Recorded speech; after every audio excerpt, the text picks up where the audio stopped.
entrusted to you, and the cloud of Islam will carry you.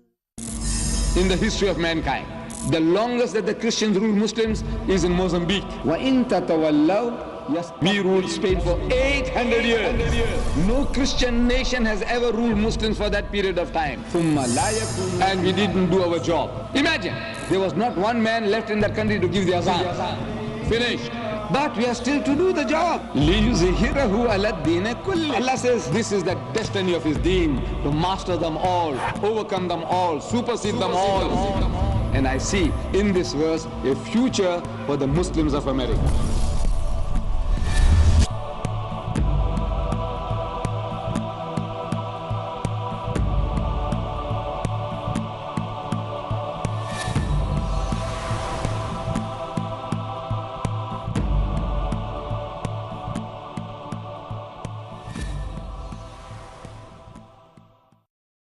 So, Huwa allazi arsala rasulahu bil huda. He it is who has sent his messenger with guidance, wa dinil haq, and with the religion of truth, liyuzhirahu ala ad-din kulli, that it may prevail, overcome and supersede every other deen, whether it be Hinduism, Buddhism, Christianism, communism, Judaism, every ism. Islam is destined to master them all. وَكَفَى بِاللَّهِ شَهِيدًا. And enough is Allah as a witness to this fact that is going to make His deen to prevail with you or without you. But it's an honor and a privilege He's giving us, rubbish that we are. Everybody's football, that's what we are. Everybody's football, everybody's footballing us. Everybody's doormat, they're making us into doormats, they're making nests in our heads. But Allah Bari Ta'ala, this is not the destiny He has for us. The destiny is, as He says, لِيُزْهِرَهُ عَلَى الدِّينِ كُلِّهِ. It is for us to wake up and go to town. Allah has given us that intelligence, that knowledge, that truth which can bulldoze all falsehood. Now to do that, my dear brothers, you see, in your environment, in the American environment, you will have to give battle to the book. You see, the battle actually is between two books, the Quran and the Bible. You see, the Christian says that the Bible is God's word. We say that the Quran is God's word. That's the battle. The Christian is not prepared to give a hearing to this book because at the back of the mind they are prejudiced. They are brainwashed from childhood with so many prejudices against Muhammad sallallahu alaihi wasallam and Islam. So when he comes to us or when we talk to him, he's always coming out with the Bible. He says, my Bible says this, my Bible says that. My Bible says this, my Bible says that. So we are forced into a situation where you will have to deal with the Bible. There is no other way. You have to grapple with it. What is the Bible? And believe me, the bulk of the Muslims of the world, I'm sure not so here in America, but the bulk of the Muslims in the world, in the Middle East, in the Far East, in my country, the Muslims know nothing about the Bible. They know nothing about the Bible. I start at times, I've gone to the Middle East and I've delivered talks on subjects like what the Bible says about Muhammad sallallahu alaihi wasallam. What the Bible says about Muhammad. And the translator, a doctor, a very learned man, a professor of Arabic, he's translating for me and he's telling the people what the Torah says about Muhammad in Arabic. I can understand when he's translating what he's saying. What the Torah says about Muhammad. I say, I didn't say Torah. So he changes. He said, what the Injil says about Muhammad. I say, I didn't say Injil. I said, what the Bible says about Muhammad. He can't find a word. See, I said the word Bible comes from the Greek word biblos, which means a book. Bible means a book. So Holy Bible means holy book. Translate it so. Don't say Torah, don't say Zabur, don't say Injil, because I didn't say Torah, Zabur or Injil. He's at a loss, poor chap. But I'm sure you, my brothers and sisters, are better informed than that. Now, you know that the Bible is not the word of God. I will be proving tomorrow in Baton Rouge, to my audience, inshallah, and if we can, by Allah's help, subdue this Big shaitan. Big shaitan. No, we must give credit. Look, we must give credit where credit is due. He is really big shaitan. I was in Sharjah, the Sultan, Dr. Sheikh Sultan Qasimi. I went to see him and I showed him this poster.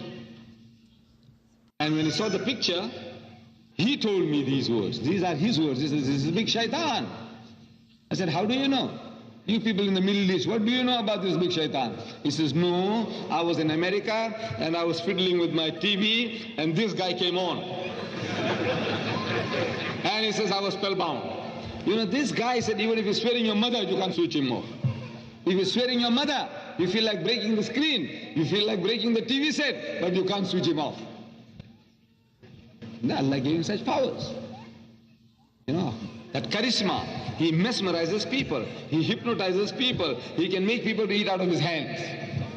Like a puppy, you'll have to go to him and lap it out of his hand if you were a Christian. The guy is a master, orator, fantastic. In my life, I haven't come across somebody more potent than him, more spellbinding than him. I haven't. I have watched his TV on video. I've got his books, I'm reading his books. You got to. See, if you go into battle, you don't go with your eyes closed. You must know what you're bargaining for. You must know your opponents, how strong they are. You just don't go in and say, now anyhow, Allah is with you. Allah was with us in 1948 and we got a good beating in the Middle East from the Jews. He was still with us in 56 and we got another beating. He was still with us in 67 and we still got another beating. And in 73 again we got another beating. Look, Allah is with us all the time, but we got a beating 4 times. Reason? Because we go into battle with our eyes closed. So we have to go with our eyes open. And in this I have done some little research. He has written numerous books. Numerous. I purchased 30 of his books. All these are part of all his publications. I purchased 30 of his books. And I read them all. Like fard. I made it fard. Obligatory. You have to make it obligatory. If you are going into battle, you must know exactly what your opponent is carrying. And wallah, I tell you, he's given me so much armament, so much, that the original understanding, that the format of the debate was an hour each. First speaker speaks for 50 minutes, second one 60, and the first man again for 10. And he opted to speak first. First 50, then me 60, and then he 10 again. There are advantages and disadvantages of such a format, but this is the fairest format one can think of. It's the fairest. Now he's going back on the original contract. I left my country, I'm here now, tomorrow the debate taking place, and he's talking about speaking for 20 minutes. In other words, he wants to gag me for 20. Imagine a man coming from 10,000 miles to speak for 20 minutes. And a thing concerning 1,200 million Christians who believe that this book is the book of God, he's going to deal with it 20 minutes. Reason, you might be able to guess, is the guy is terrified. You see? Because now 20 minutes he can make an oration, tantalize, do some little dancing and, create the impression that he won the day. And we won't have the chance to grapple with what he has spoken. But inshallah, pray that things come out right, that at least we have an hour each. Inshallah. Even if it's 20 minutes, we'll do the job inshallah in 20 minutes. But we'd prefer to have an hour. Now in his books, he's written some beautiful books. Very potent books. He is the strongest in his condemnation of alcohol. He is the strongest among the Christian evangelist preachers in his condemnation of pornography. He is the strongest in his condemnation of incest. He is the strongest in his condemnation of homosexuality. These books. He is the closest to the Muslims in his morality, his standard of morality. He falls a little short and his theology is off the target, is off the mark. His theology, understanding of God. But otherwise, the man, you would say, he's the closest to the Muslims in his condemnation of all these evils. In his book on incest, which I might, if I have a chance to use, I will use, to prove that the Bible is not the word of God. Incest. He says, incest in America has become of epidemic proportions. Incest. I wonder if you all know what incest is. You do know. I don't have to explain to you. In the Middle East, I had to. See, I asked the people, how many of you don't know the word incest? And, about half of them, they used to put up their hands. They never heard the word incest. It's not in our common usage. So I had to explain what incest is. But I take it that the American people are better informed than people in the Middle East or in India or Pakistan. You see, in his book, he gives us 10 cases of incest from the Holy Bible. That in this Bible, there are 10 cases,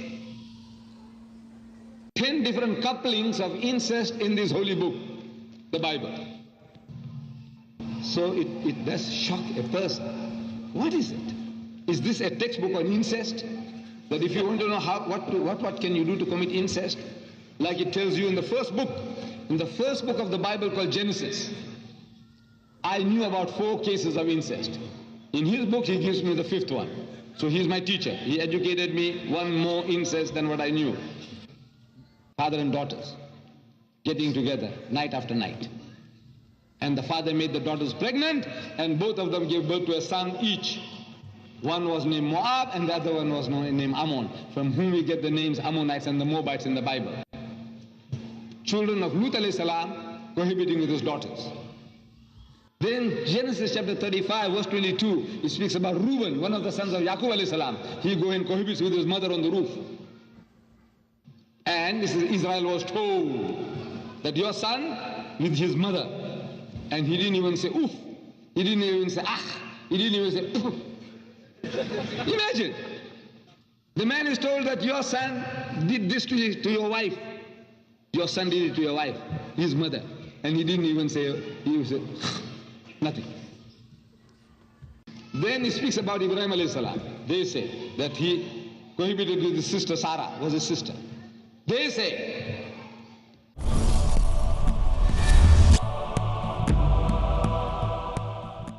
I'm your brother in Islam, Hussein Yi from Malaysia, and you are watching Peace TV, the solution for humanity.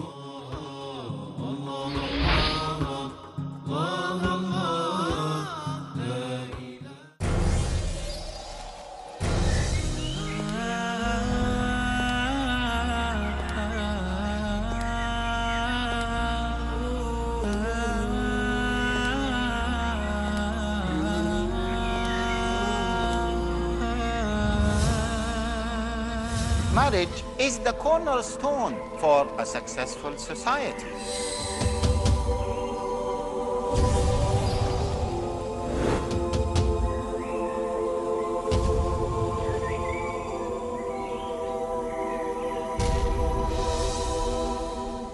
How can we maintain a successful marriage?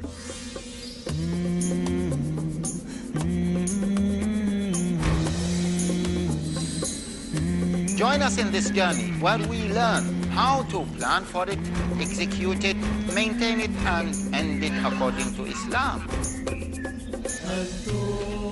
Grasp the unique philosophy of Islam to make marriages successful in Marriage and Divorce. Every Monday, Wednesday, and Friday at 8:30 p.m. and repeat telecast at 8:30 a.m. India on Peace TV.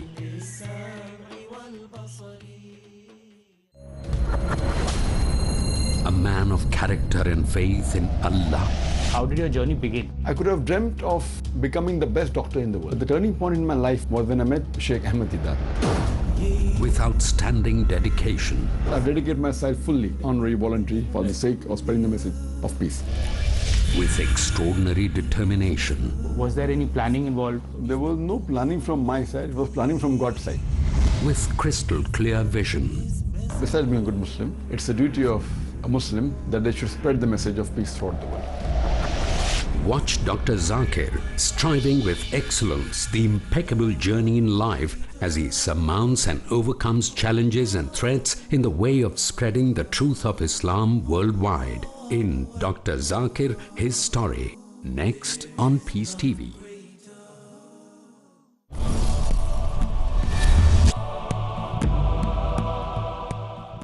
Genesis chapter 38 speaks about Judah, the father of the Jewish race. from whom we get the word Judaism, we get the word Judea, Huda, Yehuda, Yehudi, Judah. That Judah is going to Timnah to shear his sheep, and he sees his daughter-in-law sitting by the wayside, and he comes up to her and says, "Allow me to come in unto thee." This is biblical language, the King James Version. Jimmy Swaggart loves this version, King James, so I'm quoting from the King James Version. He says, "Allow me to come in unto thee." I'm only quoting the Holy Bible. So she said, "What will thou give me?" He said, "What?" In other words, so he says, "I will give you a kid from the flock, a baby goat." So she said, "What guarantee that I will give it? Suppose you enjoy and you go away and I don't see you again. What guarantee is this? What guarantee do you want?" So it says, "Your signet means your ring, and your bracelet means I had a bangle in his hand, and a staff, the danda, rod of Moses, asa." So the old man gave it to her, and he cohabited with his daughter-in-law by the roadside and made her pregnant, and she bore twins, Fares and Zara. There's a long detail about it, long story. Very spicy reading. I didn't know at one time that all these things were in the Holy Bible. I was looking for the other books, called The Arabian Nights, the unexpurgated edition by Fitzgerald. And I got it and I read it, but I didn't know that for 2 and 6, 25 cents, I could have got the Bible, and I could have got something more spicy than in the Arabian Nights. I didn't know that. You must know. You see? So 10 cases of incest in the book of God.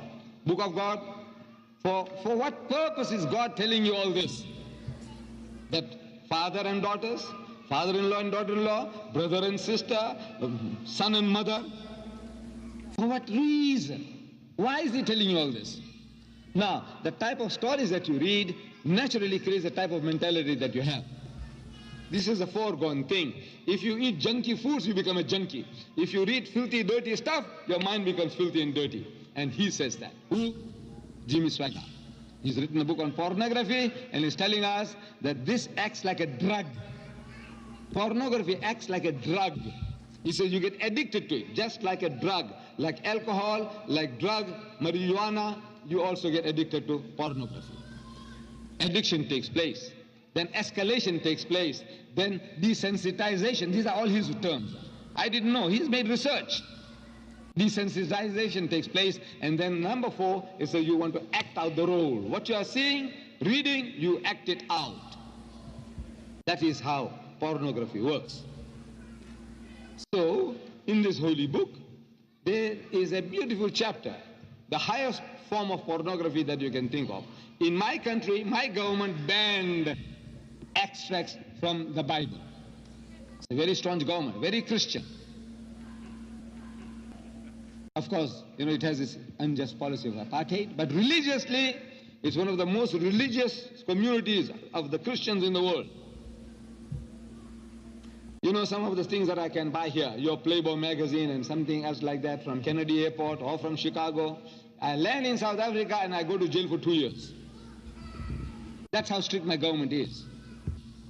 Very Christian-like in its morality, its ethics. Now, somebody had published a pamphlet with 9 extracts from the Holy Bible, without adding, without deleting anything. 9 extracts from the Holy Bible.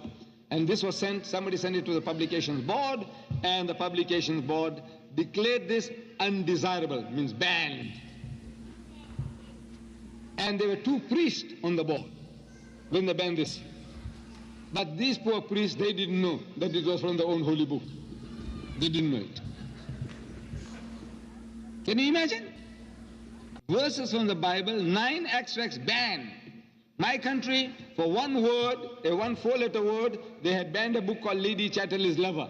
1 word, 1 offensive word. For 20 years, the book was on the banned list. They have rebanned it. Now they're grown up now, more mature. They said, now I think the people are mature enough to read it. That 1 word. Here are 9 extracts which are undesirable. We say on the same basis, you should ban the Holy Bible.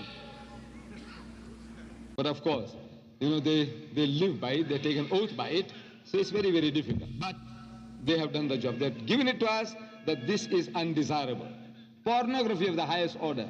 George Bernard Shaw, a British playwright, he says It says the most dangerous book on earth is to keep it under lock and key. Your children must not have access to it. The Plain Truth magazine, you know, the Armstrong family, here, American. They are printing 8,080,000 a month for free distribution. The Armstrong family, Plain Truth. They, in one of the magazines, they say that many a censor will give this Bible an X rating, cross. Many a censor. Book of God. Is it a book of God? I dare any Christian, I say, come forward and read it to your audience, to your congregation. Read it. No decent man can read it to his mother, his sister, his daughter, or even to his fiancée if she's a good woman. You can't read it. If God Almighty was not ashamed to reveal such filth and dirt, I'm asking, why should you be ashamed? Are you holier than God? Can you ever be holier than the Almighty? Can you be? That's what it means. If God spoke those things, wrote those things, dictated those things, which I dare not read it to you, because I know you will never forget. Even in 1,000 years, you'll remember, it says, Uncle Deedat was a filthy, dirty fellow. That old man came here, and what words he uttered, not realizing that, oh, I was only reading from the holy book of the Christians. It's not my words. But you will not forgive me. I know you can't forgive me, because you'll make an indelible impression on your mind. It's Uncle Deedat's lips. You heard the words. Book of God, that you are ashamed to utter to your congregation. He says no. So there are cases and cases, from his own writings, which we can prove that, look, this is not the book of God. He speaks about alcoholism, book on alcohol.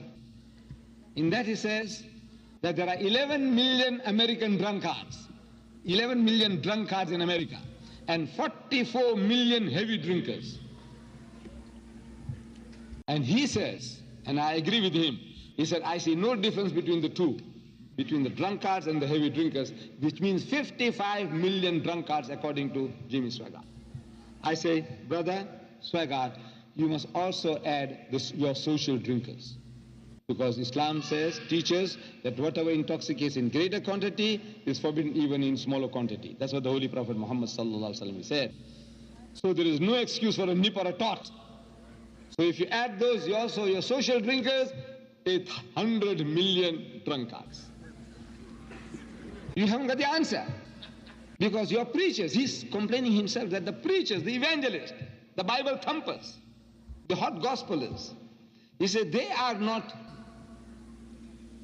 taking sides on this problem. He said at the conference of the preachers, these evangelists, Bible thumpers like himself, he said the conference somebody suggested that let us all, those who are opposed to the community, the congregation imbibing alcohol, please stand up.